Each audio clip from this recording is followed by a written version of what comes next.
سورت نبوی صلی اللہ علیہ وسلم کے تذکرہ کا بھی اجر و ثواب ملتا ہے، اور سیرت رسول صلی اللہ علیہ وسلم کے تذکرہ کا بھی ثواب ملتا ہے، اور اصل میں ہمیں حکم سیرت نبوی علیہ السلام کو اپنانے کا ہے۔ اللہ فرماتے ہیں لَقَدْ كَانَ لَكُمْ فِي رَسُولِ اللَّهِ أُسْوَةٌ حَسَنَةٌ، کہ ایمان والو تم میں سے ہر ایک کے لیے آپ علیہ السلام کی زندگی بہترین آئیڈیل ہے، نمونہ ہے، شیشہ ہے، آئینہ ہے۔ ہر امتی اپنے ہر کردار کو، ہر عمل کو، ہر سوچ کو، ہر فکر کو، ہر طرز عمل کو پرکھے کہ اگر وہ حضور اکرم علیہ الصلوۃ والسلام کی سنت سے ثابت ہے پھر تو الحمدللہ وہ کامیاب ہے، اور اگر صرف نعرہ ہے اور عمل اس کے برعکس ہے تو پھر ہمیں اپنا محاسبہ کرنا ہوگا تاکہ ہم اتباع رسول کر کے دنیا اور آخرت میں کامیابی حاصل کر سکیں۔ کسی شاعر نے کیا بہترین نقشہ کھینچا ہے، وہ اپنے آپ سے مخاطب ہے، فرماتے ہیں شاعر صاحب جو ظاہراً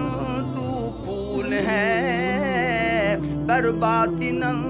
ببول ہے، آنکھوں میں جھونکے دھول ہے یہ فلسفہ فضول ہے، محیر العقول ہے تو عاشق رسول ہے، سر پر تیرے انگریزی بال ہیں، سنت سے خالی تیرے گال ہیں، سمجھا ہے تو اسے جمال ہے خام تیرا یہ خیال، یہ صرف تیری بھول ہے تو عاشق رسول ہے، مانا غم فراق ہے یہ دوری تجھ پہ شاق ہے، طیبہ کا اشتیاق ہے لیکن یہ کیا مذاق ہے، فساق میں شمول ہے تو عاشق رسول ہے، حرص و ہوس کی پیاس ہے گناہ تجھ کو راس ہے، عیسائیوں سی شکل ہے انگریز سا لباس ہے، منافقت اصول ہے تو عاشق رسول ہے، ناواقف فنا ہوا سر کبر سے تنا ہوا، پجاری انا ہوا فرعون ہے بنا ہوا، ناقابل قبول ہے تو عاشق رسول ہے،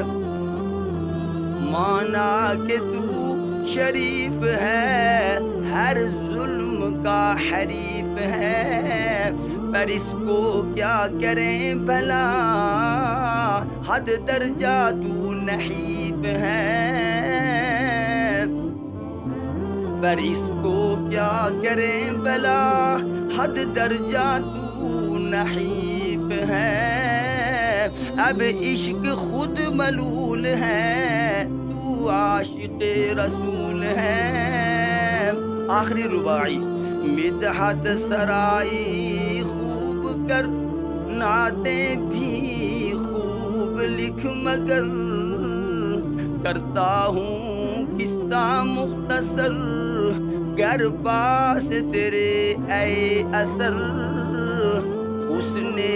عمل کا پھول ہے تو عاشق رسول ہے۔